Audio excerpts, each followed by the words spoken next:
Jeremiah 29:11 says, "For I know the plans I have for you, declares the Lord, plans to prosper you and not to harm you, plans to give you hope and a future." These words from the book of Jeremiah are a beacon of hope. They remind us that God has a plan for each of us.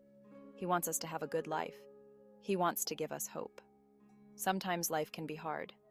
We might feel lost or alone, but we can always remember this verse. God is with us. He has a plan for us. This is a promise we can hold on to. This promise can give us strength when times are tough. It can remind us that God is in control.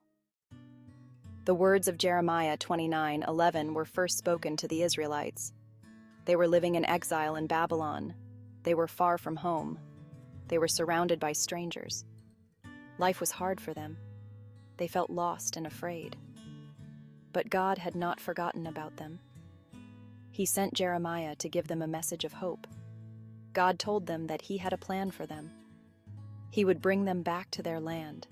He would restore their fortunes. He would give them a future and a hope. The promise of Jeremiah 29:11 is for us too. God has a plan for each of us. He wants to prosper us. He wants to give us hope and a future. This doesn't mean that life will always be easy. We will still face challenges, but we can face them with confidence. We know that God is with us. We know that He has a plan for us. He will never leave us or forsake us. His love for us is unending. Section 4. Trusting in God's plan. It's not always easy to trust in God's plan. We might not understand what He is doing. We might want things to happen our way. But God's ways are higher than our ways.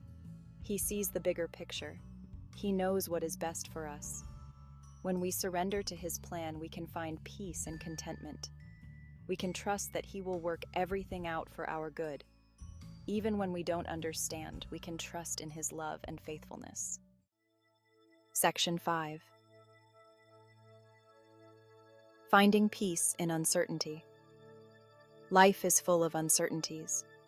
We don't know what tomorrow will bring, but we can find peace in knowing that God is in control. He has a plan for us, and His plans are good. He wants to give us hope and a future. When we focus on Him, our fears fade away. We can rest in His love. We can trust in His plan. We can find peace in the midst of uncertainty.